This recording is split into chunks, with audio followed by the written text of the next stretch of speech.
دام حارة درجة الحرارة تقرأ 1000 عندنا حاليا ببغداد. المهم الحل الوحيد انه تجي للمسبح، راح تاخذ الميدالية اللي راح تخلي بيها الأغراض مالتك حتى تخليهم باللوكر.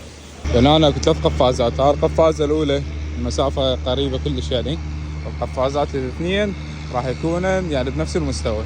الأولى اذا انت كنت كوسج خلي شوف لي ايش راح يسوي لنا. يلا روح. اخوان هنا راح تلقون المسبح هذا خاص للاطفال، يعني تقدر تمن على اطفالك. هنا عندهم زحليقانات وهاي الاشياء الحلوه. يلا